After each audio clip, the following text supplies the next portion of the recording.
my invitation.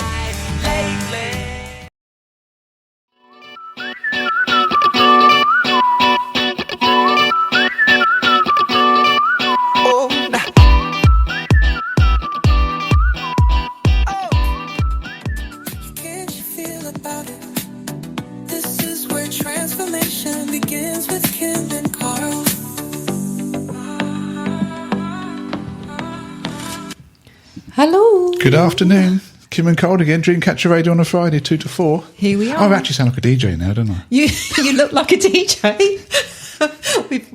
He's got one of these, I've got to tell you, he's got one of these mics that kind of comes across in front of him, and he leans into it with his headphones on. Makes me laugh. There we go. It's a good start already, isn't it? Anyway, hello. Right, oh my gosh, today we've got the interview with Dion, or Dee. We get some amazing interviews, aren't we? We are, really, and just so real and raw.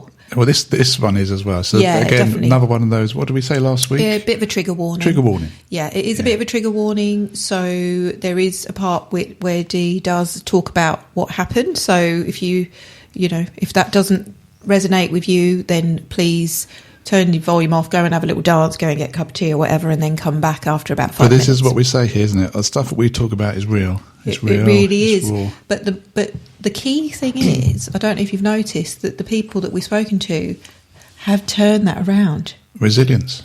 It's all about resilience. That's what we're going to talk about today, isn't it? Unbreakable, in other words. Why humans are more resilient than we actually think. Yeah, definitely. Yeah. It's kind of when we don't you don't rush, we don't label people, we don't pretend life is neat and tidy. Today's show is something that every single human will encounter at some point in their life. Mm-hmm. Adversity. Yep. And more specifically, what happens after something that should, by all logic, break that person. You'd think that it would, they would not come back from it, but they do, because that's what we're talking about today, resilience. Yeah, and it's not that kind of, what's it I'm looking for, that Instagram kind of thing, not just the think positive version, but the real lived, hard-earned kind, the kind forging moments that people think they can't survive. Yeah, yeah. So, yeah, as I say, we're talking today to Dia, who was held hostage, and we will share, she shares a lot more. It's not too graphic, it's just more about the experience, but it's so fascinating to hear her story. And, she's someone who lived through that prolonged fear, the loss of safety, the psychological kind of aftermath of... Which we call PTSD. Yeah, exactly, yeah. And she's not only here for that, she's actually written a book as well. And the book is about helping others, and that's what's really important. This is about helping others. Going through something and turning it around so that you can help others is amazing. Yeah, and this is what we see every time, don't we? People come to the Manse or people message us. It's kind of, how do humans survive the unsurvivable? Yeah. And more important, I think, is why do some people emerge changed but not destroyed? They actually use whatever they went through to turn it around, a bit like the young lad last week who does all the running. Yeah, Nathan. A major car crash and parts of his brain missing and his face and all that, and now he's turned it around to motivate or show other people, if I can do it, you can do it. Definitely. Okay, well, I'm going to play a song that Carl loves, and I think we played it last week, but I don't mind. We're going to play it again. Peyton, I'll Rise.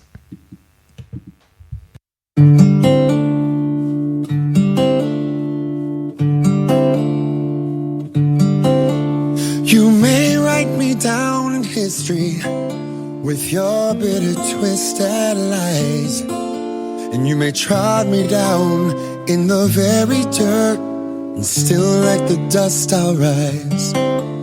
Does my happiness upset you? Why are you beset with gloom? 'Cause I laugh like I've got an old well pumping in my living room. You may shoot me with your words, and you may cut me with your eyes, but I'll rise, I'll rise, I'll rise. Out of the shacks of history, shame, love from a past that's rooted in pain. I'll rise, I'll rise, I'll rise. Now did you wanna see me broken, bowed head and lowered eyes, my shoulders falling down like teardrops, weakened by my soulful cries? Does my confidence upset you? Don't you take it awful hard, 'cause I walk like I've got a diamond mine breaking up in my front yard. You may shoot me with your words, and you may cut me with your eyes, but I'll rise, I'll rise, I'll rise. Out of the shacks of history's shame, love from a past that's rooted in pain. I'll rise, I'll rise, I'll rise. You may shoot me with your words, you may cut me with your eyes, you may shoot me with your words, you may cut me with your eyes, yeah. You may write me down in history with your bitter and twisted lies, and you may trod me down in the very dirt. Still like the dust I'll rise. Does my happiness upset you? Why are you beside me, gloom? 'Cause I laugh like I've got a diamond mine digging up in my living room. You may shoot me with your words, you may cut me with your eyes, but I'm gonna rise, I'm gonna rise, I'm gonna rise. Out of the shocks of history's shame, love from my past that's deeply rooted in pain. Love that song. Yeah, I know. It is good. Sometimes we do play the same songs, but why not? Why not? Because we can. Because we're DJs. Play what you like. So, trauma. This is what the area that we specialise in, isn't it, guys? You've been with us now since, when was it, last year? May last year. Already coming to February soon. So, trauma doesn't mean you're weak. PTSD doesn't mean you fail to cope. Mm-hmm. And resilience doesn't mean you could have handled it better than someone else. No, because trauma is what happens when the brain experiences something that it cannot process in real time. Yeah. So when danger arrives faster than understanding, your brain does exactly what we say it's meant to do. Yeah, it records the experience with urgency. Yes, exactly. Emotion, intensity, so that it can never miss that threat again. So this is what we say every week. The brain has to work on repetition. Yeah. But the problem is that the danger ends, but the recording in the brain doesn't. That's why that's why people have PTSD. Because it's going over and over and again. And we call it the trauma loop. We do. And the body reacts to it as if it's still happening now. Yeah. So, yeah. And it's protection. As we say, it's your brain doing exactly what it's meant to do. Yeah. And resilience, if you look at it, begins with the body surviving long enough for the mind to catch up. Mm-hmm. So it's always like... and this is why it can come on like a few months or years later. Yeah, exactly. So... I think we should get ready to just go to the first part of the I was just going to say that because I'm just looking at Kim's here. She's got all her little DJ set up here and we're not even in... We're just still in the jingles. Look, I know what I'm doing. I'm here. Watch this. So I think we should listen to Dee's very first part of the interview. Here we go. Yeah, so I've always wished that I knew of a book that could have helped me through my trauma and my miscarriages and showed me how to heal and how to go about that, what that looks like. So and I also kept hearing people say the same thing over and over as I shared my story. And it was, I've never told anyone this. And so I quickly realized that there's so many people who are carrying heavy stories in silence. And I wanted people to feel a little less alone. I love that. That's so lovely. I didn't realize that. Yeah. And I suppose it's true, isn't it? People do kind of say, oh, I haven't told anyone this. I've never told anyone this. Yeah. And I think when when people resonate with you because of learned experience or similar situations or something that you've been through, and you connect, don't you, energetically or whatever it is, and people do want to share their story with you. So yeah, that's right. Yeah. That's great. So how did that? I feel like. Go on. Yeah, I feel like when you share your story, it almost gives people permission to share theirs. So why did you now feel like the right time? Yes, I'd been trying to write for many years, and I just felt like I had these blockages and I didn't know what they were. So whenever I sat down to write or type or even record it audibly, nothing would come out, nothing would happen. And I actually couldn't physically write anything. Yeah, it was really insane. And so I started going and seeing a kinesiologist in 2025. And I think it was maybe my 4th or 5th session with her. I said to her, I really want to write my book because I know it's going to help people. And I just said, I just feel like there's blockages. And what I just shared with you, I shared with her. And she said, yeah, we can find out what they are and shift them. And so we did. And that night I went home and I wrote for 13 hours straight. Wow. And the next day I wrote for 8 hours straight. And then I've written the entire book in 3 months. That's amazing. So how about that? Yeah. When you get out of your way, yes, the belief can come, the resilience, I'm going to go and write a book, because there wasn't one when I was going through my trauma that I believed to help me. Yes.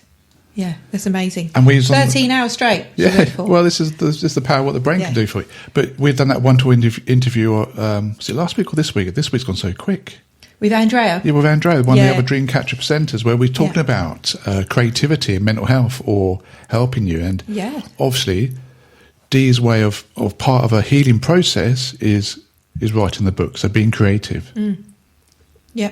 And that's creative to be able to sit down for 13 hours and write. It takes a lot of energy to sustain that. Yeah, well, it's almost like it opened the floodgates. She was able to just let it all out. Well, what comes from it is a purpose. Yes, exactly. Yeah. Not consumed by the trauma. Let's get a way out of this. Yeah, definitely. To help others as well. So, who are we? Well, that's what we do. That's why we do the radio show, just to bring a different perspective to it all. Yeah. That you can change your trauma. Yes. Okay, it's not for life. Yeah, exactly. So, we are Kim and Carl, Dreamcatcher Radio, every Tuesday. No, every Friday, 2 to 4. There you go, end of the week already, guys. Flicking you out of your trance, as we call it.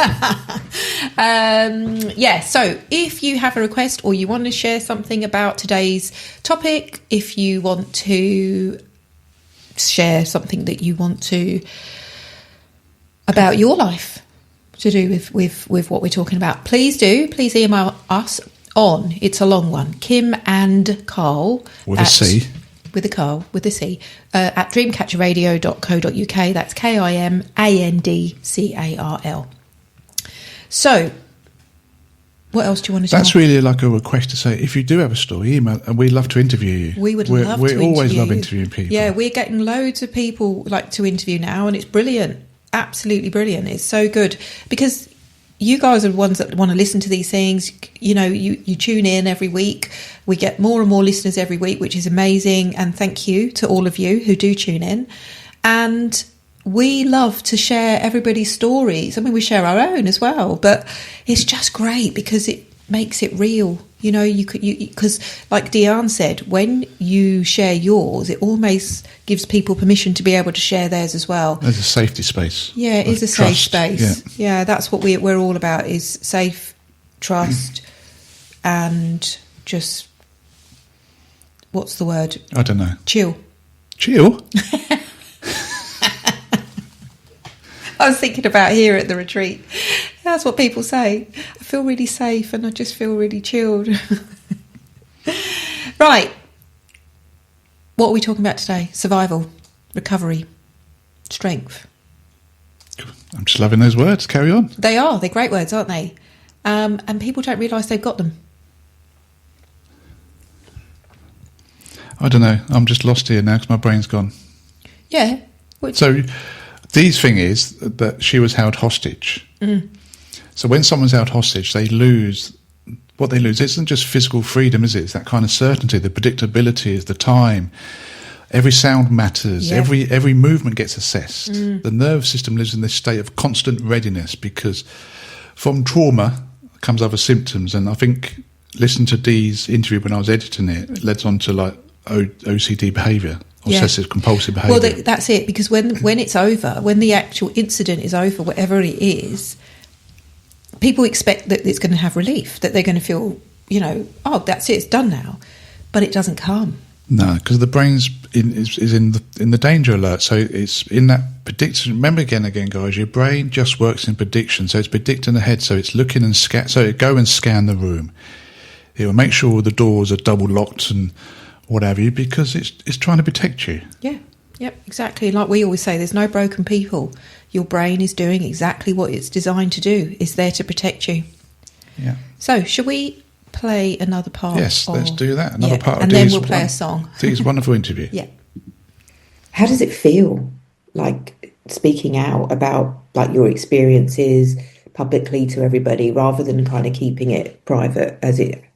I mean, I suppose you've always spoken about it, but not... I know you've done certain talks and things in seminars and things like that. But how does it feel now, knowing that the book's going to be read by people?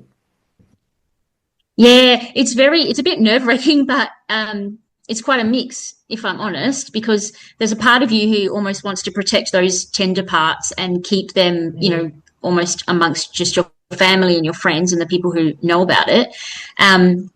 And I've had to definitely take into consideration my son and my husband, because obviously my son's going into high school, and if that gets out there either via social media or the book, then people are going to know like my story. Yeah. And I think once your story's out there, you can't take it back, right? And you can't control who knows it or reads it or sees it.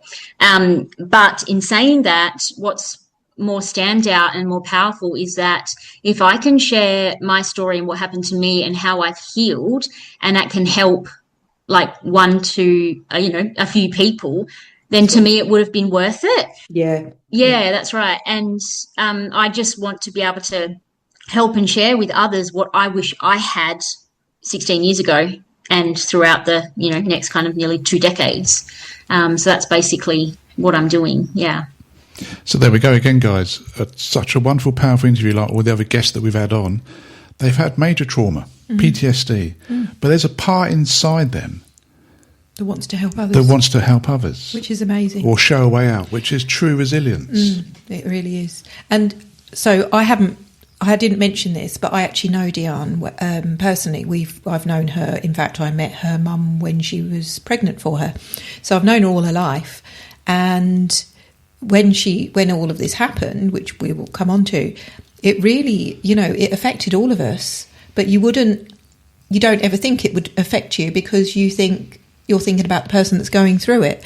But Deanne is one of the people that will do anything for anybody. She's just one of those souls that is absolutely lovely. The whole family are amazing, but Deanne is she's so bubbly and lovely. And I can say this because she really is. And just hearing her and knowing that she's doing this is just so wonderful. But the story is not just her story. No. It's her mum and dad's, it's her sisters, it's her partner's, her husband, her son. Because this, like she said, to suddenly put yourself on a pedestal after going through such a traumatic event, like she said, it's going to be in the main, the main domain now. It's going to be out there when the book's released. Wherever the book goes, wherever the history that comes with this is now going to be related to her story. So the whole family, the whole dynamics of family and friends, it affects everybody what she went through, but now also what she's doing is also part of their healing. It is. Yeah, it's wonderful. Which is wonderful. Yeah. Right, let's play a song. Kelly Clarkson.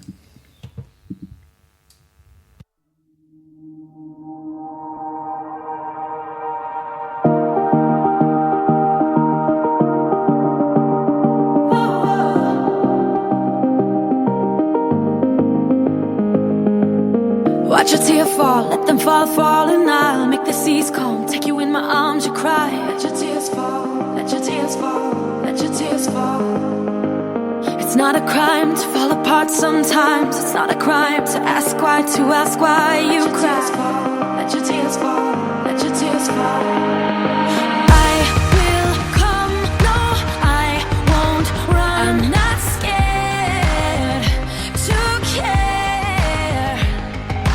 Come to me when you're in need. Set it free, let the truth breathe. Tell me all your secrets, tell me your fears. I won't push you away, I'll only pull you near. No, I won't judge you, I'ma help you through.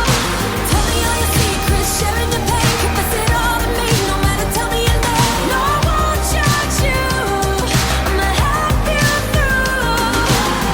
Let your tears fall, let your tears fall, let your tears fall, let your tears fall. No, I won't judge you, I'ma help you through. So give it all to me, and you can call whenever you need me. You'll cry. Let your tears fall, let your tears fall. I will come, no, I won't run. I'm not scared to care.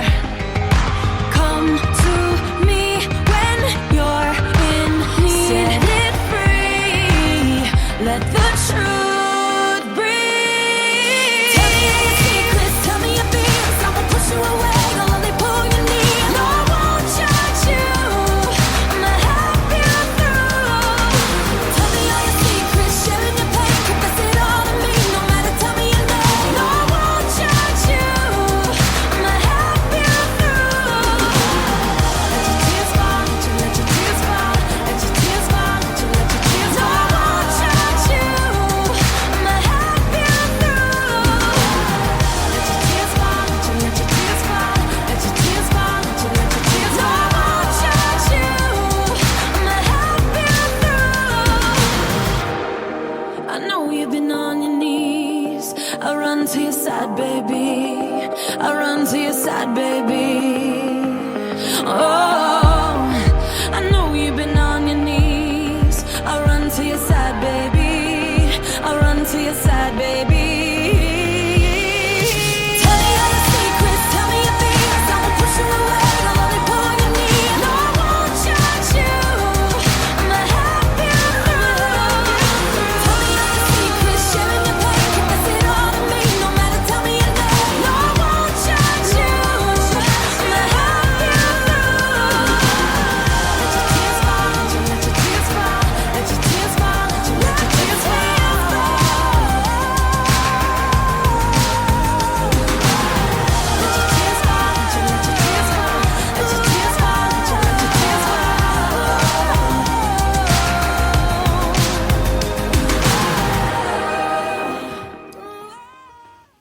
Have I heard that before? Yeah. It's in our playlist, but Yeah. someone must have requested it earlier in the last year or so. Yeah, but I keep them in because I like the fact that lots of people ask for songs that we've never heard of. So it's really nice. It's expanding our repertoire. Oh, there's a word that sends shivers through your body, isn't it? Say it again. Say it again. Repertoire. That almost sounds French. I know, doesn't it? She's off again. Let's play tea.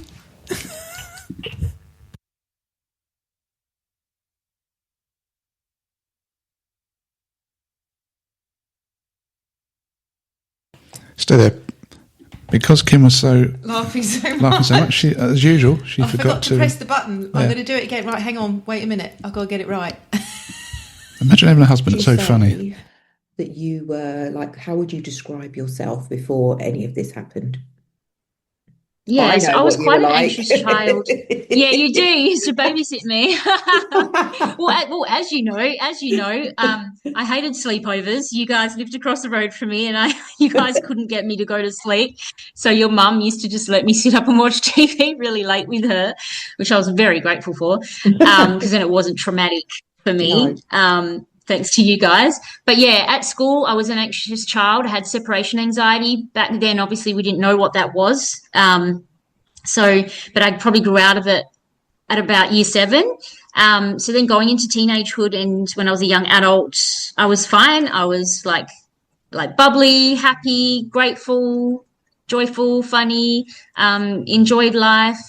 And then going into adulthood, the exact same. And then after all the trauma happened, I just kind of became quite fearful and anxious. And just really, you kind of feel like you lose yourself, right? Yeah. And that's so sad, isn't it? Because you hear this a lot. And have you come across that a lot when you've talked to other people? Yeah, definitely. Yeah. And what else has changed? Like, have any other, anything like quite significant changed for you? Yes, definitely. So I almost developed OCD tendencies. So, for example, checking the deadlocks and the normal locks on all the doors, on all the windows, checking that the stove was off, like make sure the gas wasn't left on. Like checking out if I heard a noise that I didn't recognize, I'd have to go and investigate and see what that sound was and what that noise was. Up to about 6-7 years after the incident, I couldn't be at home by myself. I couldn't shower by myself because I was in a vulnerable state. I couldn't sleep in if no one else was home. So that affected me for a good 7 years. I ended up with severe PTSD, terrible anxiety, broken sleep. I was always hypervigilant and hyper alert, had a lot of fear. And I suppose I just lost my sense of safety completely. I also developed over 70 health symptoms as well. I believe a lot of it due to stored trauma. Yeah. 100%. So it affects everything. It really does. I mean, I do a presentation and there's, I've forgotten the flipping stat now. It's over 70% of people with chronic illness has been caused by trauma. At least one trauma. What a great description there by Dee. Yeah. Everything we say, she said that in that kind of that all 5-minute slot or whatever it was about the symptoms of trauma. Yeah. And everything that comes with it. Yeah, definitely. She covered it all. And, she obviously realised that she had something that she could connect it to. So she knew that she had that trauma. And some people don't. They can't connect it to anything because nothing kind of what they would say is big had happened. They just think it's normal life. And I just want to add on to the bit about the physical symptoms. I want to give the listeners a reason why, because when this memory is encoded, well, that's what we say in trauma therapy, encode, or way it's stored in the brain. Okay, it gets stored in a heightened neurochemical base. In other words, your body is being flushed through with adrenaline, noradrenaline, cortisol. So they're all the stress hormones. But the trouble is that the brain is not kind of it's not standing down. So in the background, this memory of this event is staying replayed in the unconscious mind, and that's why her behaviour started then going to OCD behaviour, checking the doors, checking the locks, checking the gas, checking if you're still breathing. And that takes a lot of energy. Now, those stress hormones are great if you're about to step out in front of a car and the car bips its horn and you jump back in fright. But when you have those hormones flooding your body 24/7, 364 days a year, or for her case, 7 years later, 15 years later, whatever it is. This is why unresolved trauma, and this is where people often say to us, why do we need to go to the past? And one of our sayings here is, memories buried alive never die. They just show up in a big or bad way in your future. And what we mean by that is, it's a prime example of Dee's story and every other person we've interviewed. If you have unresolved trauma, those neurochemicals, the stress hormones are flooding your body 24/7. So the body then only has one way to deal with that, through disease. Yep, inflammation, chronic fatigue, fibromyalgia, all these things that people go to the doctor for. Autoimmune diseases, everything. Yep, and that's what I was saying. Over 70% of people with chronic disease have had a trauma, but they wouldn't put the two together. Again, because there's that word trauma, it scares people. It does. They don't know what trauma is. And also, people think that trauma is. I mean, obviously, what's happened to Dion is is very traumatic. It's not something that happens every day, but people often think that trauma is being in the war, or in military or something like that. So they don't ever think that they would be classed as that. That I don't have PTSD because I wasn't in the war. So we hear that a lot, don't we? Yeah, all the time. Yeah. So let's play a song. Let's play Leela James because she's our favourite.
Had to be done. Every week, there'll be some kind of Leela James song. We know that. Yeah, well, standard. Okay. And who's the other one? Teddy Swims. Teddy Swims. We'll probably play one of them today as well. Yeah, we will do. Don't worry about that. Right, let's go back to Dee's interview. What do you think?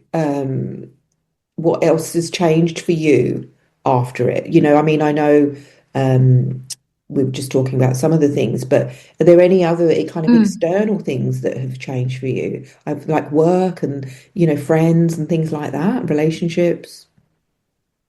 Yeah. I've been lucky with friends because I've just gained like more and more over, the years. With work, I had 2 weeks off work after it. And when I went back, I was a manager of the store. And when I went back, a gentleman walked in to buy shoes for his child, and I just froze and I couldn't answer him. I couldn't talk, nothing. I just went into complete flight response. And it was then that I was like, oh, shivers, I shouldn't be at work, and I probably need to just resign for now and drop back to casual, which is what I did, just so that I could focus on healing. But the other thing, which sounds terrible as well, is I started, because of what happened to me, I started seeing all these children and starting to almost have this panic, this internal panic and freak out, like, what if what happened to me has happened to one of these kids before? Or what if it does happen to one of these kids? And it almost became really consuming while at work, and that was exhausting and horrible. And I went and obviously had therapy for that. But yeah, it was really full on. And obviously going out of the house by myself was a big thing. That took a while, because I knew I'd have to come home to an empty house myself. And when I used to do that, I built up to that point.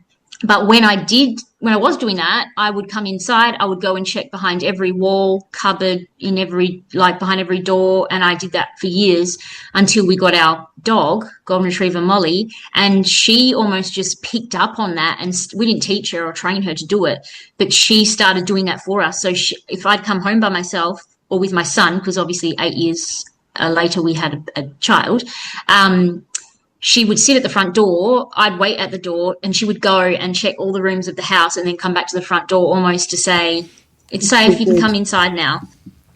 That's amazing, isn't it? Animals are just so instinctive. Yeah, because I remember a few weeks ago we watched one of those, what they call Kirsty and the house things, and that blind woman on there with a dog. The dog helped her choose her house. Yeah, if the dog ran in all excited and spinning the rooms and loved it, but one of the houses, you actually saw it, didn't you? The dog went in and literally legged it out again because it almost picked up the bad vibes or the energy. Yeah, it's not the house. And she said, I've got to listen to what my dog tells me. What the dog Yeah, they do. But just touching again on Dee's little story there about thinking about the other children and all that. See, that's another symptom of trauma, is having these kind of strange, intrusive thoughts. Yeah. That seem a bit, a bit out there, a bit weird. Every child's suffering some way or anything. Yeah, definitely. So again, just another symptom of what the brain does to you under PTSD and trauma. Yeah, yeah. And I think this is a really important part to say here, that humans don't survive because life was easy. We survive because we adapt. Yeah, because let's face it, we're definitely not the strongest species out there. No, nor the fastest. No, but we are extraordinarily flexible. Yeah, and when we say that, we're on about the brain. There's a theory, well, not theory, it's real. There's a method in neuroscience, or a word, it's called neuroplasticity. In other words, it's the brain's ability to rewire itself. Years ago, we thought the brain was a bit like stone. When you thought something, that's it, it's locked in. But now we know, through EEG machines, MRFIs, and all kinds of technology, that the brain is flexible. Yep. Which is wonderful when you think it from a healing perspective. It means we can learn new ways to feel safe. Yeah, and trust and exist just generally. But, there's different ways you can do that. Like you say, you can go through therapy. It can change your structure. You can change your environment. Sometimes it's to do with telling your story.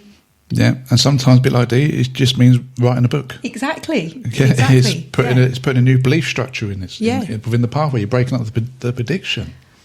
It does. Right, let's play a song. I want to play James Arthur. Okay, James Arthur, Safe Inside.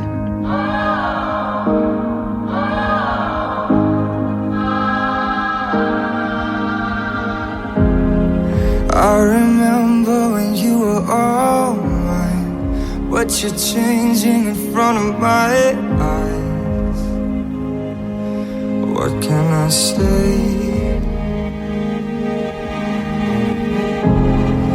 Know that I'm not the fire and the cold. Know that I'm not the hand that you hold as you're walking away.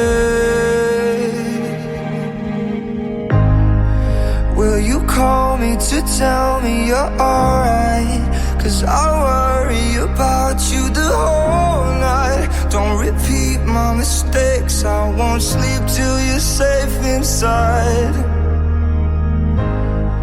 If you're home, I just hope that you're sober. Is it time to let go now you're older?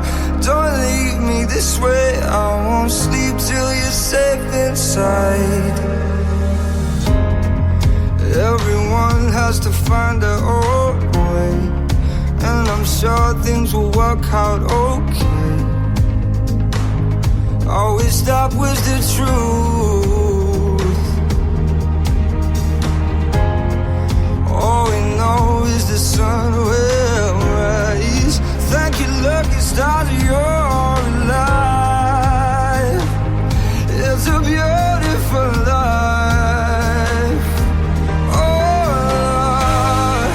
will you call me to tell me you're alright? 'Cause I'll worry about you the whole night. Don't repeat my mistakes, I won't sleep till you're safe inside. If you're home, I just hope that you're sober. Is it time to let go now you're older? Don't leave me this way, I won't sleep till you're safe inside. If you make the same mistakes, I will love you either way. All I know is I can't live without you. There is nothing I can say that will change you anyway. Darling, I could never live without you. I can't live. I can't live.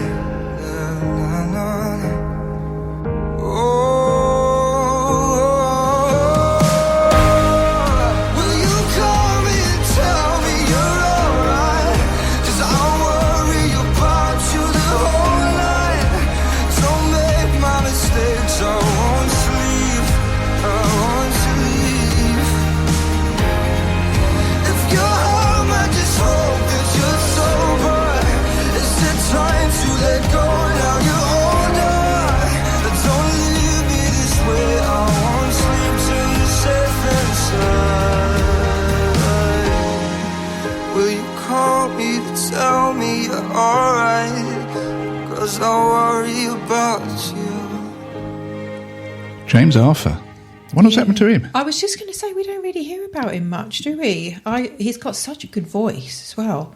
Didn't he win a competition? Yeah, one of those factor things, what do they call them? X Factor. Factor 5. We don't really watch TV, so it's kind of I know. one of those factor things. It's like SPF. Who? SPF What's that? from the sun. Factor 5. Where the hell did you get that one from? Anyway, let's play Dee's. Let's play Dee's interview. Yeah, right. And this is the bit where she goes into her trauma. Okay, yes, guys? this is so the trigger bit. It goes for about 3 minutes. So if you do want to go and get yourself a cup of tea, if you don't want to listen, then now is the time to go and get your cup of tea. Otherwise, please stay and listen because it is really it's raw story. and it's real and it's Dee's story. So let's support her. So Dee, I think it might be time if you wanted to share some of your story with us. I mean, obviously as much as or as little as you want, because people are probably thinking, what went on? What's happened? So let's let them know. Yeah. So I met my husband at church when I was 19 years old, which was amazing. And I lived in a small country town with my family for 5 years prior to that. I got up to all sorts of mischief and then moved back to Perth and started going to church. And I remember seeing this guy on the stage and thinking, oh, he looks lovely. And I'd made a pact with myself and with God that I wouldn't meet any guys because most of the time I was living in this small town, I was always dating, really. I just used to say yes to everyone and didn't want to disappoint anyone, So it took 6 months until I actually met him. So he was probably the last person that I did meet. We became friends really quickly, got engaged, got married, and then we had people that we'd met through Bible college living with us for a few years, just helping them out and stuff. And then that got a little bit too much. So we moved into a rental quite a few suburbs away and took over the lease from my sister and her husband because they just built a house. And we were there for about, I think, 6 months. And that was really nice and lovely. And then one day, 2 days before our wedding anniversary, I was having a day off. So I didn't have to go into work, but I could have if I wanted to. But I wanted to stay home and clean the house. And that morning, my husband, had left for work. He was working for a judge at the district court, had been there for about maybe 2 months, I think, a month to 2 months. And I knew that he'd left the house. And anyway, so I went back to sleep. This was at about 7:30 a.m. And then I had this voice say to me, like, it was gentle but firm. And I had this voice say, get up, get dressed and go to work. And I was like, no. And I knew it was God. And I was like, no, I'm, staying home. I'm going to clean the house. I'm going to go back to sleep. Went back to sleep. Again, the same voice, but even firmer. I again ignored it and then went back to sleep. And then for a third time, the voice was there again, but even firmer and stronger. And again, I ignored it. Then come 8 o'clock in the morning and I heard a noise in the house. And so I thought, that's definitely not my husband, because he came and said bye and he left. And he's so quiet in the morning. And so we had decided that weekend to start trying for a baby, because we'd already had some miscarriages, our first one being at 18 weeks. And, being our anniversary coming up, and we had our own place now, we thought, let's try for a baby. And so I kind of didn't have any clothes on. So I picked up my clothes, a dress and knickers, and put them on. And then I went out to the bedroom, and I felt to go run into the ensuite, take my phone, lock the door and call the police. And I didn't. So as I was walking out of the bedroom, I kind of yelled out hello, and then heard more rustling, and then I was confronted with this very tall man at my bedroom doorway. So there we go. That's kind of the start of, just shows you how anything traumatic can hit you. Life is just being life. Yep. What Nathan said, a great saying last week, was it? Life is just life in you. Life in you, yeah. And life will life you. And this is what was happening with Dee. She just... husband left for work, she was having a lay-in or whateve you. And she was looking forward to cleaning the house. Yeah. This is the next bit. Yeah. Hang on a minute. Kim's got to do... I've got to find it. What are you on about? Find it. I can't remember where I've put it. It's behind here. Oh, well, this is the joys of radio. Here we go.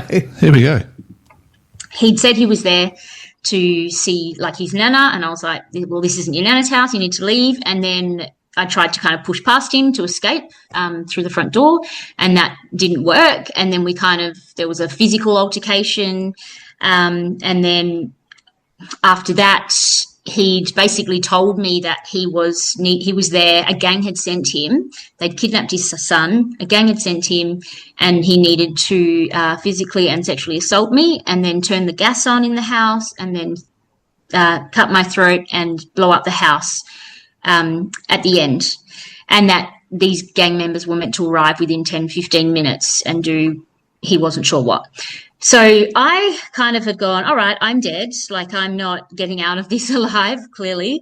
And then started saying bye to my husband, my parents, my family, my future children that I really wanted to have, and just saying goodbye to my life. And by that point, I had been tied up, my ankles to one end of the bed and my wrist to the other end of the bed. And then I basically just felt like my spirit had left my body. Mm. And I just felt like, oh, wow, this is, almost like this peace, like I'm dying, I'm going to die, and like an acceptance. Yeah. And I explain all that in my book, which is really, really cool. And then basically what happened, I just felt God say, look up. And I looked up and I almost saw his face. I can't describe it to you, or couldn't draw it or anything, but I just saw God's face above the attacker's head. Yeah. And he just said, listen to my voice and you'll get out alive. And so I was like, okay. And then I just felt almost my spirit just kind of come back to my body really strong. And just like this massive, big breath of fresh air. And then during the sexual assault, I was just praying over my marriage and my sex life. And within kind of minutes, I just felt God say, you need to say in Jesus' name, stop. And I was like, okay. So out loud, I said that. And the guy within seconds stood up, looked around the room, really confused, and then exited the bedroom. Wow. And so I was like, okay, wow, I wish I'd said that earlier, but we live and we learn. And then basically what happened was from there was probably about another hour and 45-minute ordeal where I ended up I was obviously loosening the tape around my mouth because I was completely gagged as well. And he was sitting out on my couch trying to watch TV and was drinking drinks from our fridge, and really strange. And then I basically ended up talking him around and almost counseling him a little bit. I could see that he was on drugs. I could see he was in like almost a drug-induced psychotic episode. And I could tell that he truly believed what he was saying. So at one point when I had screamed for help just before I was tied up, that's when he held the knife to my throat. And that's when I realized, okay, I need to go along and believe that what he's saying is true to survive. There you go. What an ordeal. Yeah, definitely. But Huge. this is, I think Nave said it last week in the other interview, you know, when he said he can't remember so like 7 hours or whatever of the events. Yeah. Because the brain really is our gift. It does this amazing thing sometimes where it can just shut out pain. And there is a word for it, but it's not coming to mind now. Amnesia trauma or something. So when something's so severe that you've witnessed, you've seen, you heard, the brain would do its survival thing and kind of just block out. And that's why some people can't remember certain sections of their trauma. Yes. Yeah. Yeah, which we do see quite often. You'll work on it and people will say, oh, just now I can see that there was a cat in the room and this was happening and there was a song playing and things like that. But because they're so caught up in that traumatic moment, all they can see and remember is that one piece. It's the one piece, yeah. And the brain records it. If you imagine like a movie or picture, it almost does it in like this fragmented sections of it. It kind of does this kind of... It's like little mini snapshots. Yeah. It's just the brain. It's just how it's encoding the event, really. Yeah. It's too traumatic for you to hold all of it. But the thing is, the unconscious does know all the information, all the data, as we call it. Let's go on to the next section. Okay. Yeah. So I did that. And then eventually I talked him round to cutting me free. And I just said, you know, if the gang's kidnapped your son, I'll go with you to the police station. Let's go save your son. And I made it all about that, about me helping him. And that's how I stayed alive. And so I could smell the gas was on the entire time.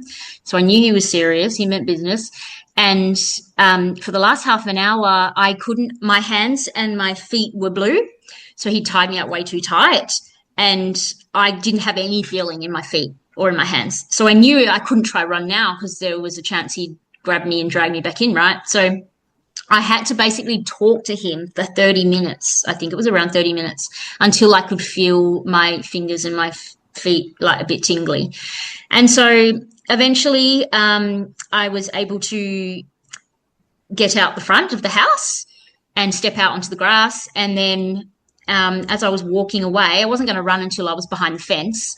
As I was walking away, he was trying to call me back, and I kind of turned around and I almost got angry for the first time that morning. And I just said, you know, you've done this, and this to me. I'm going to the police station. You can either go as well or stay here, but I'm leaving. And he kind of just looked at me, and then I turned around and kept slowly walking away towards the next street over. And I felt God say, turn around and forgive him. And I thought, what? And he's like, just turn around and forgive him. Trust me. And so I was like, okay, I'm not ignoring that voice ever again. So I turned around and I said, I forgive you. And I saw in the spirit like this rope connecting us, and these scissors came up and cut the rope, and the rope just dropped to the ground. And as the rope dropped to the ground in the spirit, the attacker dropped to his knees and started crying on my doorstep. So then I quickly kept walking, went behind the fence, and then I bolted. I'd had my phone hidden in my knickers, and so I pulled that out because I did try to call 000 twice during the whole thing, and they didn't answer. And so as I was running, looking for a car, someone to help me, I rang my dad. And I just said, Dad, this has happened. Can you please call the police? And he's like, you know, yep, obviously in shock, but yes. And then I saw this elderly man, the street, towards the main road. And I said, I'm so sorry, sir, but this has just happened to me. I need you to take me to the nearest police station. And the poor guy, would have been in his 70s or 80s. He had his hand on his heart. And I was like, oh gosh, he's going to have a heart attack. And he was saying no. And I was like, I'm sorry, sir, but I'm going to jump in your car. And so, because there's no one else around. So I went around and I jumped in, and locked that door, locked his door, and the guy by that point was chasing after me, calling me, trying to get me to go back. And then that gentleman, he picked up his wife because she was delivering pamphlets in the area, and then they took me to the police station. So that was the 2-hour ordeal. Go. So again, it's like a bit like Naves last week. This stranger suddenly appeared, takes her somewhere. Like Nathan's guy rushed him to hospital, and this elderly gentleman was just in the right place at the right time. Yeah, that took Dee to the police station. It's almost Earth like these angels. We call them Earth Angels. Yeah. And just listen to Dee's story there. There's a reason humans always have told stories. Yeah. This is like way before any psychological or science. Before radio, even. Yeah. Before Dreamcatcher. We told stories because it helps to make sense of the chaos of it all. It kind of, because the trauma actually takes the narrative away. Yeah, it steals it. It does. And it also, as we were saying, it freezes that moment, but kind of out of order. It kind of just keeps it in a moment of there, and if you listen suspended. to, and the reason we're saying this is because if you just listen to the start of Dee's ordeal, it was a normal morning. Yeah. So it means he had a beginning. It did. Then they had the terrible middle. Yeah. And then the ending is she's got into a car being driven off. Yeah. So writing the book isn't about revisiting the pain. It's about reclaiming authority. It says, this happened to me, but it does not get to define the rest of my life. No. The trouble, what happens with trauma and encoding, it plays the loop and over again, and it keeps flashing you back to the beginning. So this is why we have intrusive thoughts. This is why we have all the symptoms, because the brain just kept probably playing the ordeal over, and if it almost forgets the rescue bit at the end. Yes. Yeah. So it just loops the middle bit. Yeah. Over and over because again. as we were saying earlier, that's where you would think that you would get relief because, okay, I got taken to the police station, therefore everything should be fine. But it doesn't work that way. No. But again, that's what we were saying. This is resilience in its most human form. This is resilience. Beautiful, isn't it? Yeah, it is. It is beautiful. Let's play the next part. Gosh, let's go to a song, I think. let's put a song on. What's your first song that you'd like us to play? Yeah, so that would probably be the Let Go, Let God. It's a sad song, but it's a really great song if you want to sit in your room or in your car and have a really good cry and just release everything. Yeah. Sometimes we need that. Yeah. Okay. Yeah, 100%. All right, lovely. Okay. Is it Let Go, Let God or Let Go, Let Go?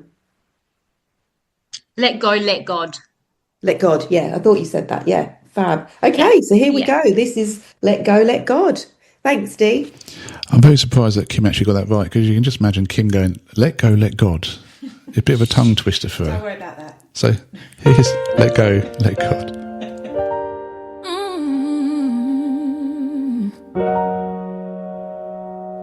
You've been losing sleep, crying in the dark, trying to hold the weight of a broken heart.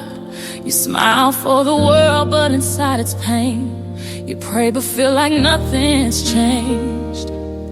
You're trying to fix it, trying to stay strong, but some battles ain't yours to fight alone. You've done all you can, now here's the key. Peace starts when you set it free.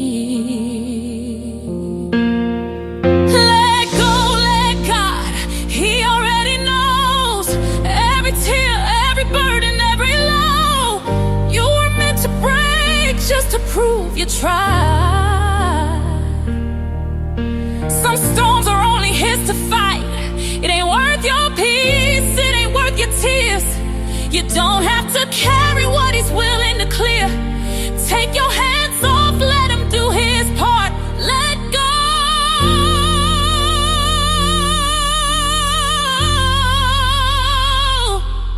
and let God. You keep blaming yourself for what you couldn't change. Keep rehearsing the past, reliving the pain. But healing don't come from holding on tight. Sometimes strength is knowing when to surrender the fight. It's okay to fall, it's okay to rest. It's okay to say, Lord, I did my best. Now watch how he moves when you step aside.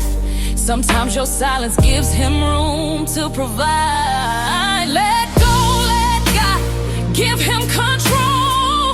It ain't your job to carry every soul. You weren't built to bleed for every scar. Some things are only healed by who God is, not who you are. It ain't worth your joy, it ain't worth the stress. You deserve peace, you deserve rest. So lift your hands up and soften your heart. Let go.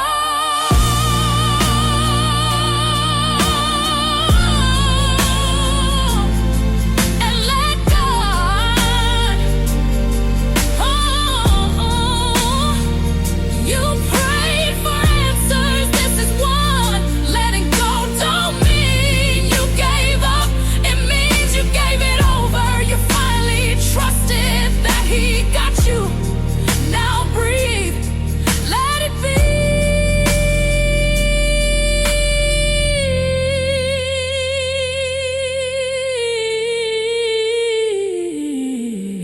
Let go, let God. He never fails. Even when life feels like hell, you don't need to carry what's crushing your soul. You just need to trust and let it go. Your peace is sacred. Your heart deserves life, and joy don't have to come with a fight. So walk away, even if it's hard. Let go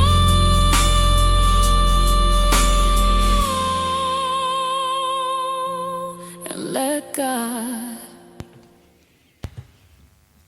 Wow, Beautiful song. what a voice. Yeah. Who's that by Xavier? Was it? Xavier Monet. There you go, guys. It's Another me song. speaking French again, by the way. What are you doing? Leave the buttons alone. Gee. I got excited about speaking French. Oui. No. Je m'appelle. Oh my gosh. Anyway. Here he goes. There we- Let's get back to our little... What was it we're talking about today? Resilience. Resilience, There we yes. go. Strong people aren't the ones who didn't struggle. They're the ones who struggled and stayed. And this is D, isn't it? Yeah. She had a struggle. She stayed. Stayed in therapy. Stayed in their own lives when it would have been easier just to check out for some people. And then When she went on something's to so have a bad. baby, and so much more happened, you know. And, you know, it can look messy, resilience, but some days it's progress, some days it's literally just getting out of bed. And we say this a lot, don't we? Yep. You know, but always look at those positives. Some days it's just doing nothing, but that's still something. That's still... Yeah, because I remember when James passed away, I did nothing, but it was everything just to breathe. So it's fine, guys, okay? If you're listening and you're judging yourself for not being there yet, stop, okay? You're not late, you're just human. Yeah. All right? Listen, you're not late, you're just human. Yeah. Okay, it's not a rush. No, it's definitely not. So, You keep saying so. because I'm trying to work out where we are. Number 9 on the recording. Zion's next piece. I was trying to look on the list and I couldn't see She it. can't read my writing because it's not in French. Yeah, that's it, you see. Oui, oui. Obviously, you've just shared Good. what happened, Dis- and you know some of the things that you said has affected you after that. And I'm just wondering, like, did you ever have moments where you kind of questioned yourself and thought, why do I feel this way? What's happening? You know, why am I doing all these things? Why am I checking doors? Why am I doing all these things?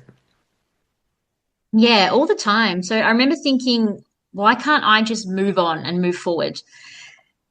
It felt like there was never an end in sight to feeling, you know, to going back to normal, basically. The self-doubt can be so brutal, but now I understand that those reactions, they weren't a character flaw or a weakness. They were my system trying to keep me safe, you know, just being hyper 100%. alert, hyper vigilant. Yeah. Yeah. Yeah. Just being in almost permanently fight or flight. Yeah, Yeah. exactly. And that's what we always say, that people, when people say, oh, you know, I feel broken, We always say you're actually not broken. Your body is doing exactly, your brain and your body are doing exactly what they're meant to do. It's survival. Exactly. So, Yes. it's been encoded in your brain that situation potentially might happen again. So you're always on alert to look out for it. And that's, Yeah. Yep. yeah. And then, Yep, that's right. so what was that, what helped you start to understand that emotional weight didn't have to stay forever? Yeah. So when I learned the effects that trauma has on your body and your brain, Mm, it changes how your body reads danger and risk, basically. It was a huge shift to realize that my reactions were my brain doing its job, as you just said, yeah, and they absolutely. were protective responses. Yeah. That just got stuck on high alert. Yeah. Yeah. Love. And isn't that what we say? I've been saying this for over 30 years, guys, and I was knocked for saying it. Yeah. People put me down, People still knock us. question me, Yeah. saying the brain works on predictions. And And it does. And sadly, not sadly, wonderfully for me now, that neuroscience or machinery and even wonderful new neuroscientists say the brain is nothing more than a prediction model. Yeah, exactly. So, you heard it here first. You did. 30 years ago. It's finally caught up. I know. Well, it's great because, like you say, you were looking at the research, you were looking at It wasn't no going research on. then. It was just an instinct that I had that I used to witness as You're a like child. an Einstein, really, aren't you? No, I'm just Carl. Maybe you're like an old soul. Well, yeah, I've been told that, but from my own childhood trauma, what did I do from that? I watched my environment because my environment wasn't safe. So for me, I was able to predict how people would behave in a classroom. I'm sure some of you guys felt, Johnny was the little tosser that came in and threw his books everywhere. But then you had Susan in the corner that would just sit there and play with her hair. And I used to watch and predict. You can almost predict it down to the moment and which teacher it would be with. That got me thinking. This is not a rehearsal. This is a prediction. My brain is predicting what's going to happen next. So as a child, I was watching this stuff through my own childhood trauma, a survival response. And that's where you that's came why- up with the fact that the brain works in predictions. There you go, guys. Okay. Yeah, A there you 9-year-old go. sitting in So a it was classroom. more than 30 years ago. Yeah, forget my age now.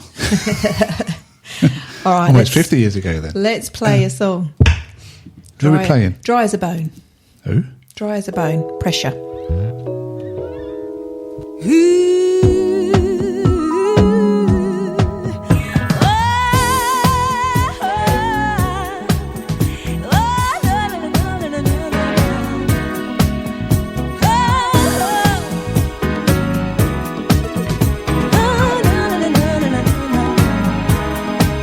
All I want is to be happy.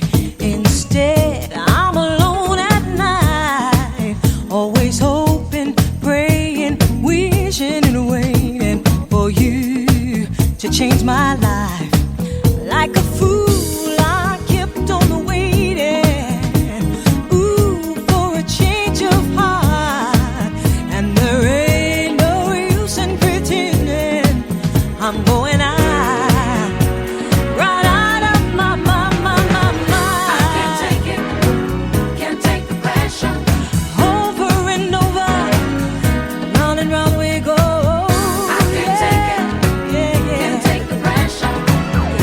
Every day hurts me more, though I try to be stronger. I just wanna break down and cry, always lying awake, wishing you take the pain from my life. Like a fool, I kept on waiting, ooh, for a change of heart.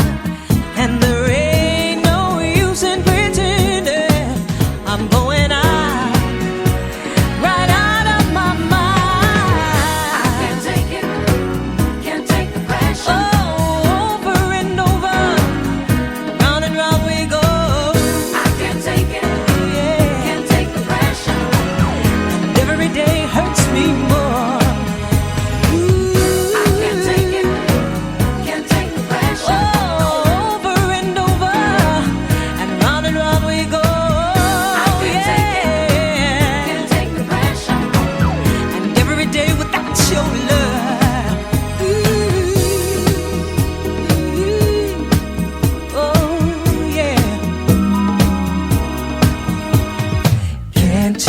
pressure. Oh no, can't take the pressure.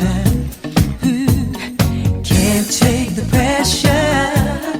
Oh no, can't take the pressure. Like a fool, I kept on waiting, ooh, for a change of heart. And there ain't no use in pretending I'm going out, right out of my mind. Can't take the pressure. Oh, over and over, and round we go. Can't take the pressure. And every day without your love, ooh, I can't take it. Can't take the pressure. Oh, over and over, round and around we go. I can't take it. Ooh, can't take the pressure. And every day it hurts me more. Can't take the pressure. I can't take it. Oh, yeah. Can't take the pressure. Yeah, over and over, and round we go. I can't take it. Can't take the pressure. And every day without your love, oh yeah. Oh no no no no no no no. Oh no. Oh yeah.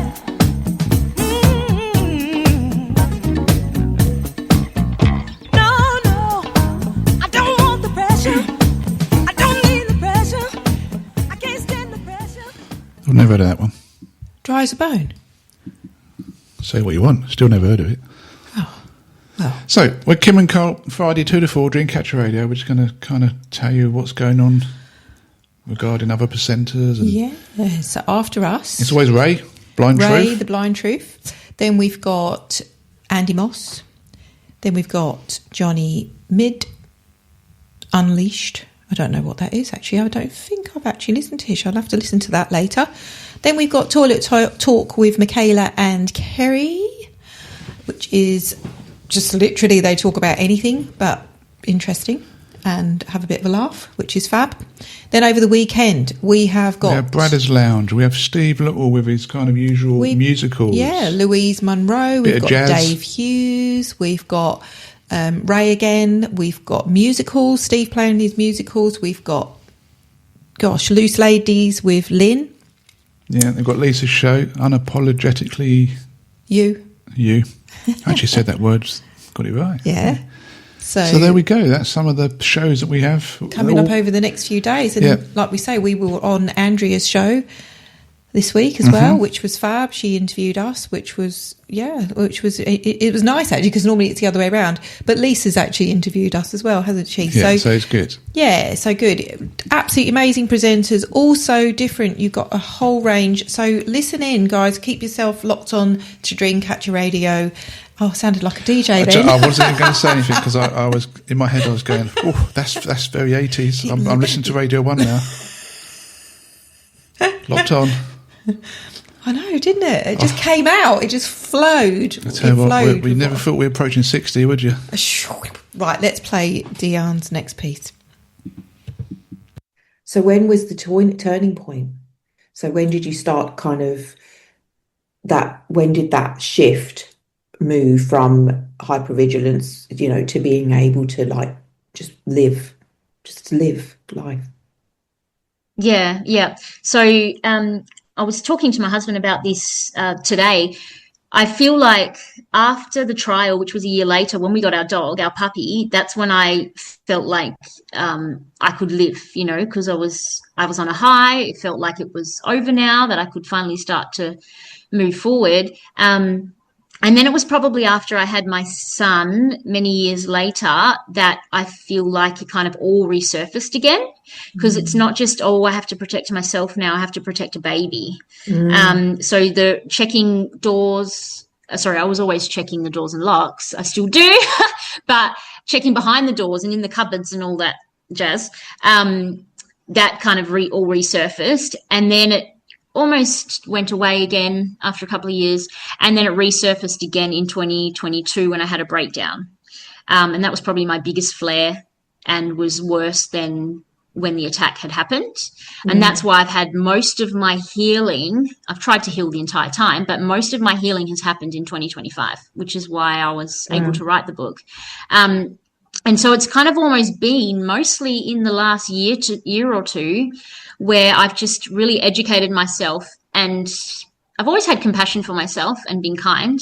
But I lost the frustration of, when is this going to be, like, when am I going to be able to be back to normal? And I understood that, the why, which gave me hope and compassion, and it stopped me from fighting myself and fighting my body. And almost thinking that, my body's failing me. It wasn't. It was protecting me, and it was keeping me safe and keeping me alive, right? So healing didn't happen because I pushed harder. It happened when I stopped judging my own survival responses. Yeah, and when I started putting all my focus and attention on making my body feel safe again. That's when the transformation really happened. Yeah. Yeah, I just got goose pimples when you said that. I love that. Yeah. No, that's great. And that brings us very nicely onto our next song by Jackie Khan.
Shaka Khan. I thought that was a very apt song. Yeah, lock it in, Kim. Yeah, I know.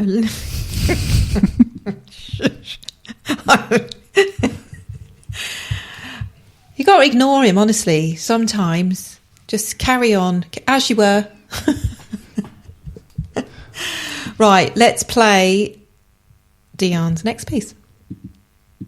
What role did support play in your journey? You know, what support did you get? How did you get there? Yeah, so I've always had a really great support network, and I'm very grateful for that, because I know not everyone has that. But having people who were present, consistent, and understanding meant a lot to me. And if I was having a bad day, and if I ever didn't tap into that support, the silence taught me how painful it could be without it. So I did always make sure that I access that support that I had. Yeah, I believe it's really important. No one needs to do it alone, and no one should do it alone. No. And, you know, I mean, I know your family so well.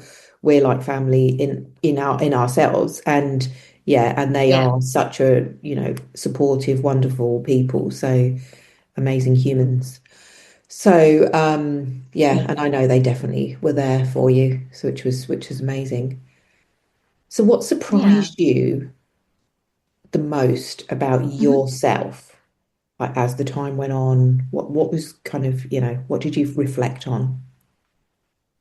Yeah, so probably that I could still be soft, vulnerable, that I could still trust. Not blindly, but wisely. You imagine someone going through that, you know, it's understandable if they never wanted to trust anyone again, right?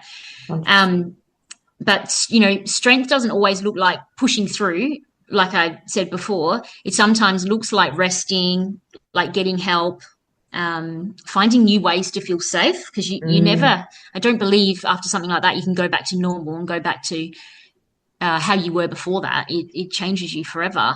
But finding a new safe normal is really, really important. So I found that that I still had all those good characteristics that I had before, and kind of felt more and more like myself again as I continued to heal and as I pursued healing. Yeah. That's post-traumatic growth. That's what we call it. Yeah, we call it because, let's face it, okay, trauma, not because trauma is good, because it isn't. No. Okay. Not because suffering is kind of good or noble, because that isn't. No. But because sometimes people discover, what am I looking for? They already know what they need. Yeah, it's their capabilities. Yeah. It's in them already. Yeah, and that's kind of depth, perspective, clarity, wisdom, trust, knowledge. Yeah. And we see it in our guests, because they didn't choose that to happen to them, same as Dion. But what do they choose to do afterwards? Oh. Yeah. And it's the choice. And it doesn't come straight away, does it? I mean, like she said, it took a while, but then she started to be able to kind of allow, to acknowledge it, and then do something about it, and allow that healing process. It's back to that thing again. Yeah. Resilience doesn't need rush. It just needs for you to be open for it to happen. Yeah, exactly. So, shall we play the next part? I keep saying so. What's going on with that? What's up with that? Thank you, Dee. So, can we play a song? Should we play your second song? Yes. Sounds like a plan. So, what is your second song? So, my second song is "Follow the Sun" by Xavier Rudd. Okay, and why this song? I just love it. When I was going through my breakdown in, I think it was 2022, I kind of had this song on repeat for a long time. So it just really helped me to feel grounded and grateful and present. Yeah. Yeah. Oh, okay. All right. Well, here is "Follow the Sun" by Xavier Rudd. So here's another song I've never heard of. So let's listen to this.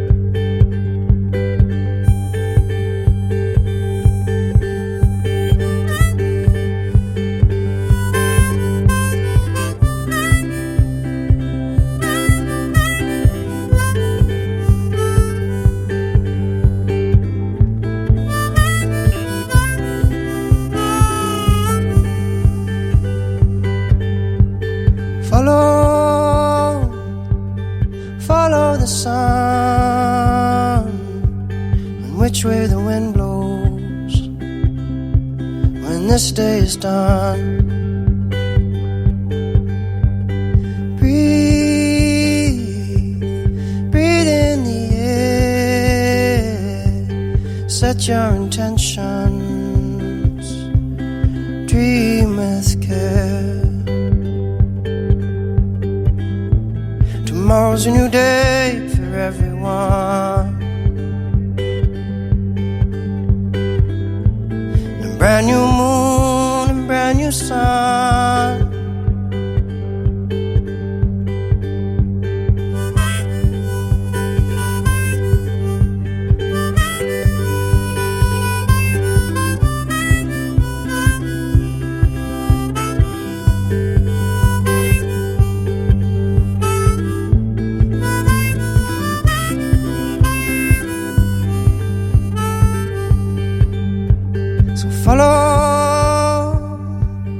Follow the sun, the direction of the birds, the direction of love.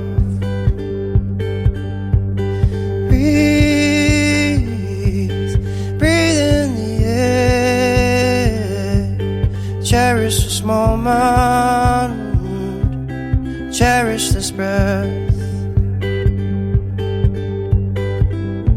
Tomorrow's a new day for everyone, a brand new moon, a brand new sun. When you feel life coming down on you like a heavy weight, when you feel this crazy society adding to the strain, take a stroll to the nearest water's edge. Remember your place. Many moons have risen and fallen long before you came. So which way is the wind blowing? And what does your heart say?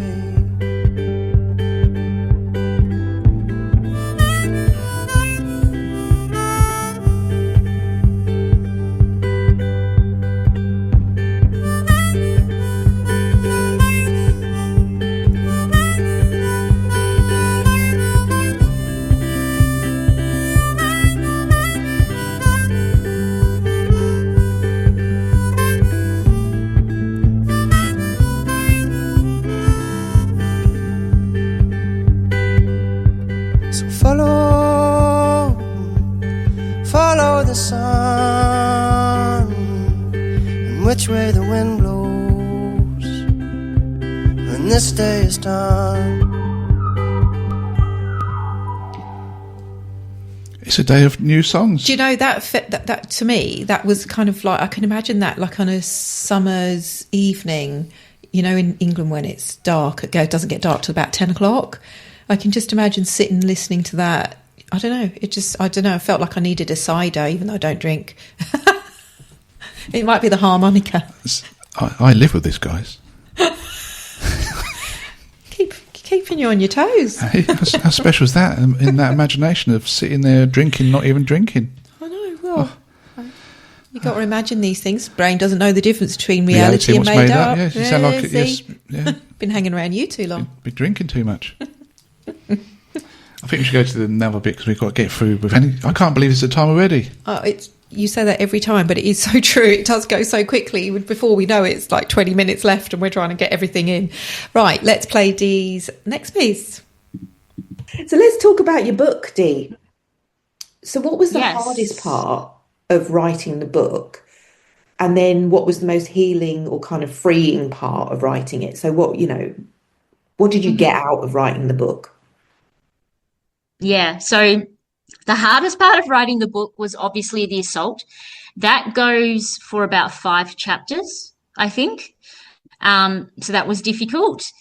And then also when I organised to get the transcripts from the trial, which was a year later, the court wouldn't allow me to have the whole thing, but they did allow me to have the part where I was being questioned by my lawyer and then when I was being cross-examined by his lawyer. Now, what's really interesting is I my memory basically was I was asked just a bunch of questions, like under 10. And then the lawyer kind of sat down in his chair and the judge kind of had to say, oh, what are you doing? And he'd just almost given up. That was my memory. However, when I received the transcript, there was, I think, about 60 questions I was asked. Wow. And that was really like, whoa. So I kind of had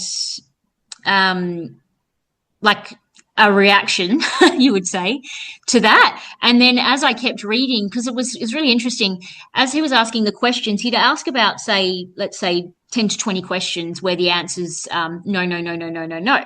And then when he tried to trick me, he would ask a question where the answer is where he wants the answer to be no, but it was actually a yes. Oh. And then vice versa. And he kept doing that. We went to trial because the guy had turned around and said that we were having an affair. So it felt like I was on trial, not the other way around. And I had to prove that I wasn't having an affair with this stranger and that I didn't know him. So it was really awful, which makes sense as to why my brain blocked all that out, right? But yeah, that was really interesting reading that. And when I got to the end of it, I was like, I'm really, really proud of myself that I never slipped up when he tried to trick me and like how well I did, how I got through that without tears or anything. So that was probably the hardest part. And once I got past, those two bits, I was really thoroughly enjoying writing the book because obviously then it got to all the healing parts, right? And then the healing parts, what I loved the most, I loved talking about my pregnancy with my son, and obviously having him. My birth story is something from a movie, so that was fun to write about. And then going into the forgiveness, grief, that chapter was really huge. So grief if you have lost someone you love or a pet as well. And then just talking about all the healing modalities. So like the psychology, EMDR, body somatic work was a massive part of my healing with my clinical psychologist, kinesiology, spinal flow. So talking about all of that and basically just, allowing people in and letting them read about all the healing things that I did and that they can obviously go and do them themselves. But writing the book was amazing for my nervous system. So just to process, just to kind of revisit all that gratitude I had, because at times when you share your story a lot, it becomes just a story. And your writing kind of reminded me that, oh, shivers, this actually happened to me. And it's not just a story. It's real. It was insane. It's intense. And, now people are going to read about it. I just, you know what, because obviously I know Diane, I feel so proud of her when I listen to her talking about it. But that's it, isn't it? It's not I don't feel resilient, I don't feel strong, I don't feel healed. It's that you don't have to feel resilient to be resilient. No. If you're still here, you're already doing it. Yeah, you're living it, breathing it. It's who you are. And if you need help, that doesn't mean you're failing. It means you're human enough to reach out. So she's done EMDR, spinal tap, and all the other bits and pieces, and writing the book. Yeah, she's tried everything, so and that's she was resilient. Amazing. Yeah, she was resilient. She went going through all of it. Yeah. So, yeah, it's brilliant. But what a lovely part of the story that the book, again, like we said, there's a beginning, a middle, and an end. So. Yeah. Right, let's play the next bit, which is actually Diane's last song. What song do you want to play next? Yeah, so can we please play Plans by Birds of Tokyo? Okay, and why this one? I just love it. I just kind of refound it recently, and a lot of the time I was wearing my headphones when I was writing my book because I was doing pulling a lot of all-nighters and working till 2, 3 a.m. writing because there's no distractions. And during the day, I would kind of sing it at the top of my lungs, and my husband and my son didn't appreciate it, but the song just makes you feel good. It does for me anyway, so hopefully it does for your listeners. Amazing. We love a good feel-good song. So let's put it on. Plans by the Birds of Tokyo. Thanks, Dee. So another song here that I've never heard of. So this is a good little session It this is. Friday. I have to say, Yeah. the more this interview is going on, the more Australian I sound. You're just flowing into it, aren't you? I know. More Australian than you are French. Yeah. Crack on. What, lock in. Are you locked in? I'm on. Yeah.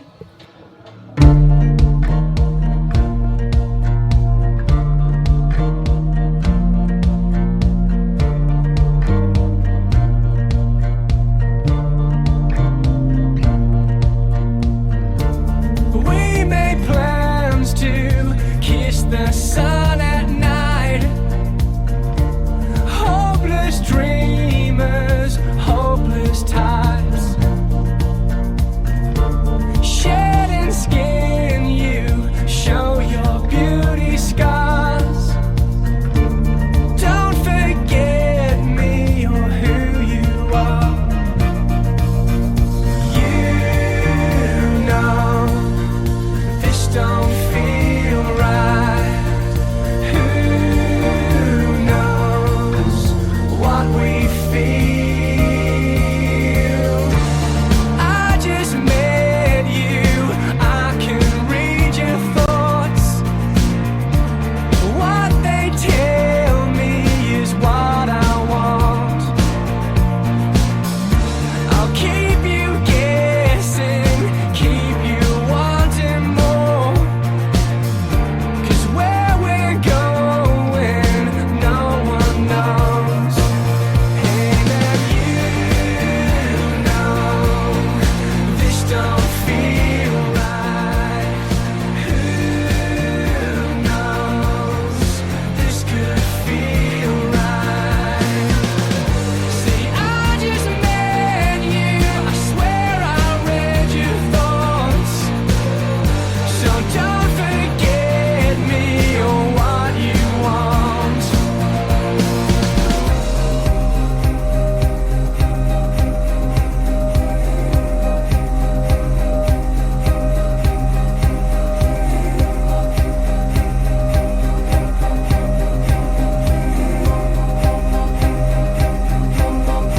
Light up the stage, make your move, give me something so I can dance in your light and to your rhythm. Soon it unfolds who we are in this masquerade of stars. Tear off the mask, the face you hide is what I'm missing. We made plans to kiss the sun at night. Hopeless dreamers, hopeless times. One was turning, one was standing still. I won't forget what was promised here. You know this don't feel right. Who knows? There we go. Birds of Tokyo by Yeah. Plans. Again, I'd never not heard of it. No, me neither. I'd not heard of it until I think I talk about that on here as well. Next part of Dee's wonderful interview. Hang on. Kim's No. got her buttons all wrong again. Too many buttons. It's all going on. Hang on a minute. Right, I've got to get it all back to the beginning again now. See? She's not locked in. I'm not locked in, not locked on. I am now, though. So for someone that's supporting a survivor, what do you think truly helps? Yeah, so first I want to say thank you to them, and you are amazing and incredible, because often the person or the people who are supporting a survivor are forgotten about. And they're going through it too, so they may not have physically gone through it, but mentally and emotionally they have.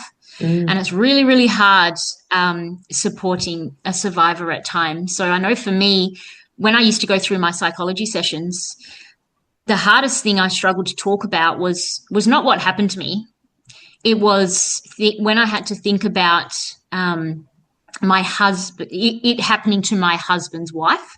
So what usually gets me choked up and still teary to this day is thinking about my husband and how he's had to be a constant support for me for the last nearly 17 years and still continues to be. And he just kind of would make everything about me, often forgetting about himself. So I just wanted to acknowledge that it's a big deal, and a lot of survivors wouldn't be able to survive necessarily without the support of their loved ones.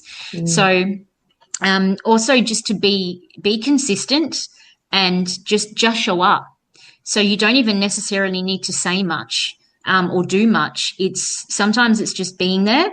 Yeah. So a lot of people, and especially in my situation, because they did a sermon about it the weekend of the attack happening, obviously with my permission, and they kind of shared it with the church.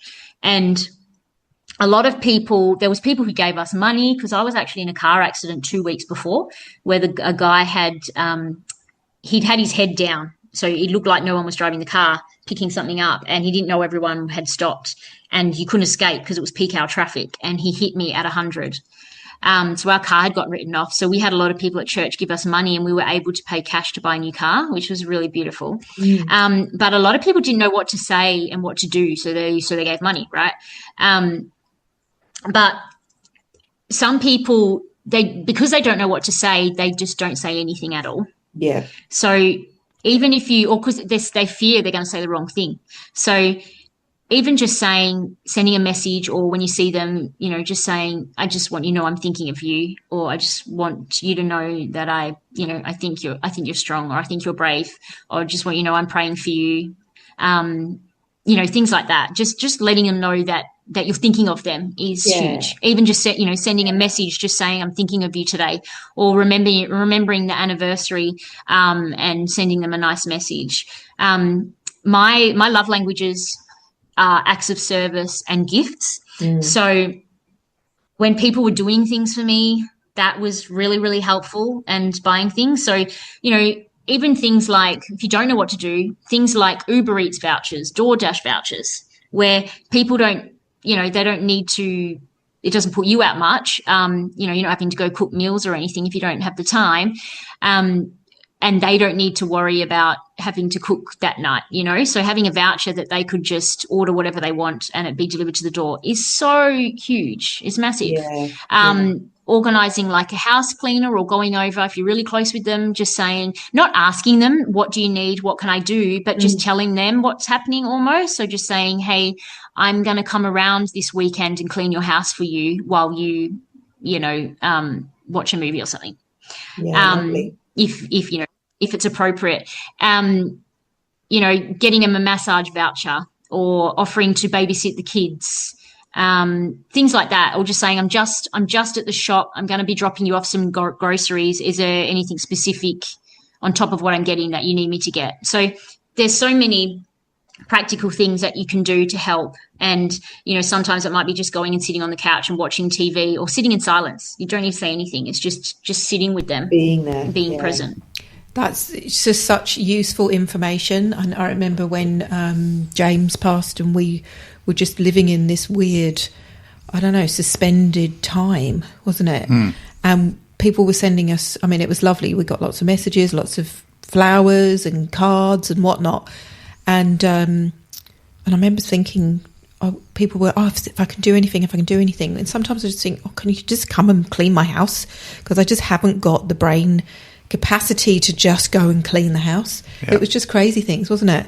Yeah, and people sent us food when they in did. the freezer as well. That's good. It was lovely. It was so thoughtful, because you just don't know.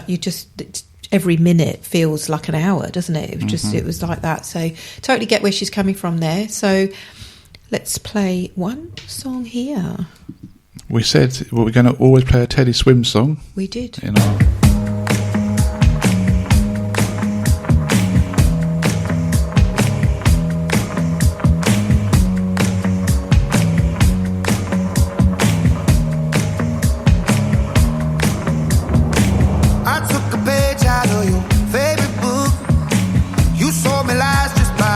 Where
never come.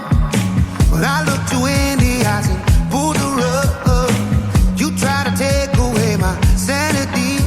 Baby, that ain't for me. That ain't for me. Oh no, for thinking about you late night. No, for running around with your friends now.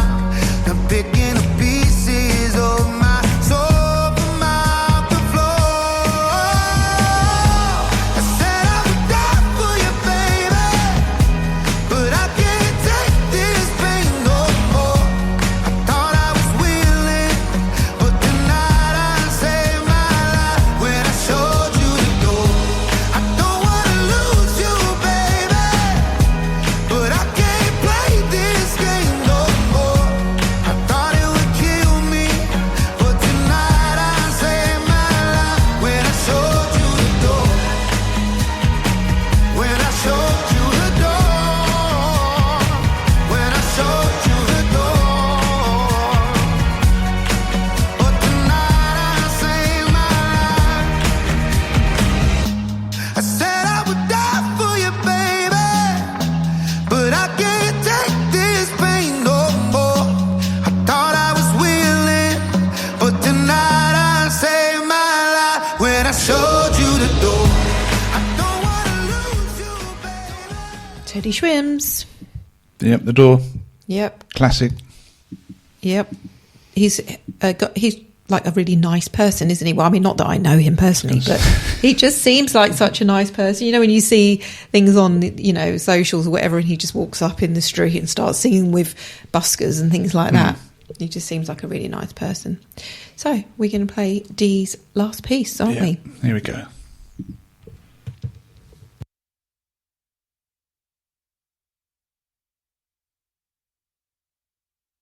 Stay there, guys. I was going to swear in French. It's just there's a little cross that Kim just has to push, and then it plays. Yeah, I didn't. Go on. Anyway. What would you want a survivor who reads your book to know about themselves? Yeah, so that you're not weak, you're strong, and you're not too much. Your reactions that you're having, they make sense. They might not make sense right now, but the more you're able to educate yourself around it, it'll make sense to you. And healing is not a straight line. It looks different from day to day, and it looks different for every individual. But you need to know that it's possible. It absolutely is possible. Yeah. And you deserve support that honors your pace. And you deserve a life that feels like yours again, one that you look forward to, one where you can have goals and dream again. Yeah, lovely. So what would you say that this journey has taught you about courage and trust and resilience and all of that? I know we touched on this a little bit earlier, but what would you say?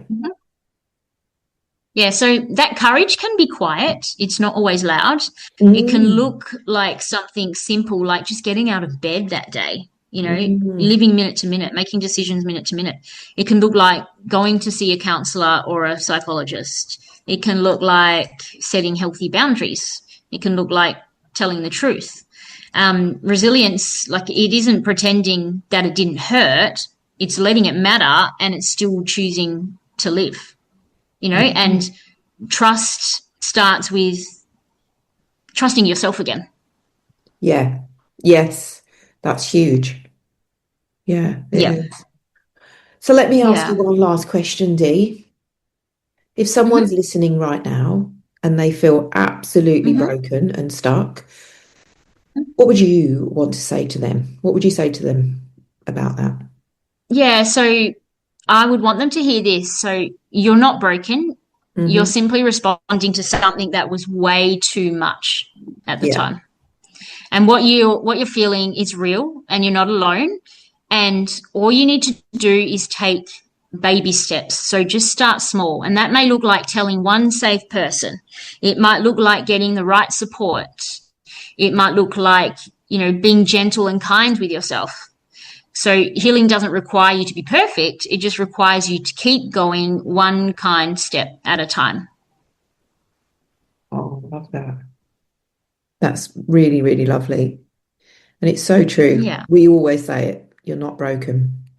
So we Yes, don't 100%. believe there's any broken people out there. No, So that's Dee, correct. all I wanted to say now is Yes. thank you, thank you, thank you so much for taking the time. Thank you. And you're in Australia for taking the time, this Yeah. evening for you, to chat to us and to share your story. And I suppose we should actually say, what have you got a title for the book? When is it being launched? Have you got any news on that?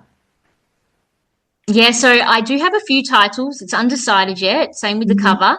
But I am hoping sometime 2026. They usually say it's around 6 months. So Okay. hopefully mid-year.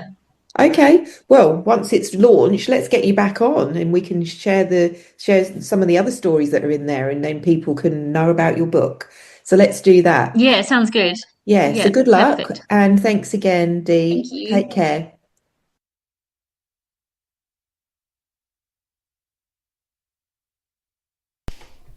Okay, that was Carl. That time, he's telling me what to do, and then he's the one that messed up with the buttons. So anyway, what I wanted to say, I mean, that was amazing that we had Dion there, and I did want to say if anything triggered at you during this program today, if there's anything that you wanted to talk to anybody on the radio, on the Dreamcatcher Radio website, www.dreamcatcherradio.co.uk. Yeah, thank you.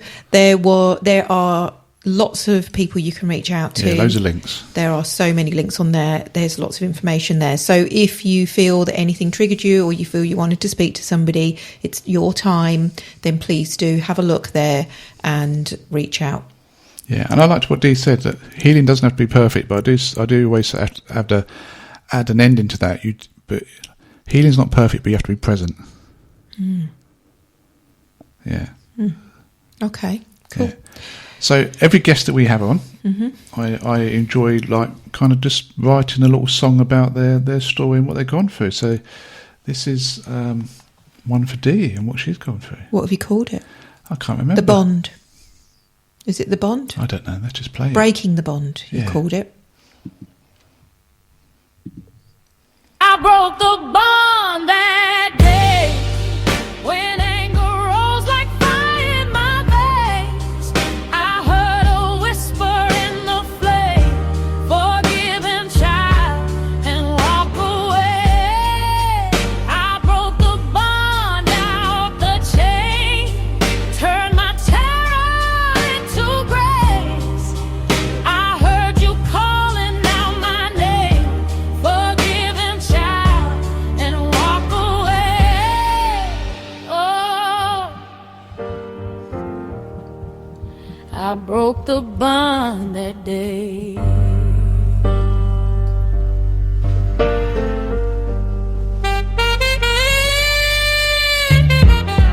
Bare knees on the gravel street, running, stumbling. He was on my trail. Neighbors' windows, curtains still.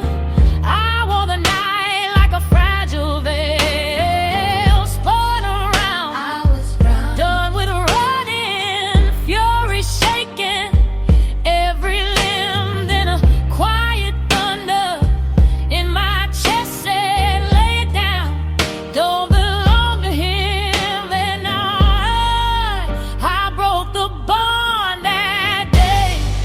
Goose When pimples. anger rose like Goose fire in pimples. my veins, I heard a whisper in the flame, forgive him, child, and walk away.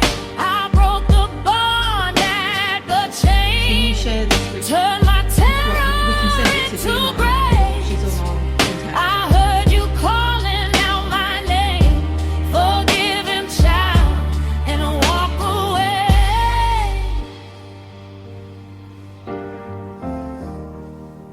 I broke the bond that day.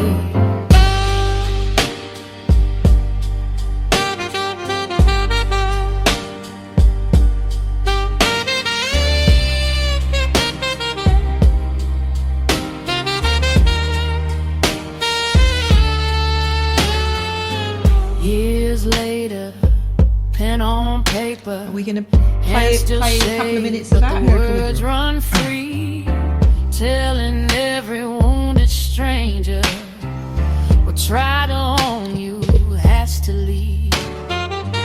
Every page, another shackle. Every tear, another door. I forgave him, but I found me. I ain't his shadow anymore. Oh no, now I break the bond each day. For every soul still living in that cage, I am the witness on the page. Forgive and rise, just walk away. I broke the bond, I broke the chain, turned my story into praise. I hear you singing through my pain. Forgive and rise, just walk away. Yeah. I broke the bond that day.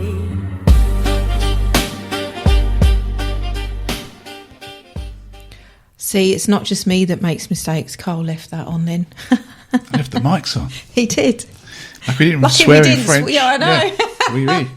Anyway, listen, guys. Thank you for listening. We're Yeah. back next week. Dreamcatcher Radio 2 to 4. Have a wonderful weekend. Yep, and a And wonderful week. Yeah. And thank you so much for listening in. And We've had listeners from Australia. we've had it all over the place I know. today. America and Austria and everywhere. amazing. So hello and thank you.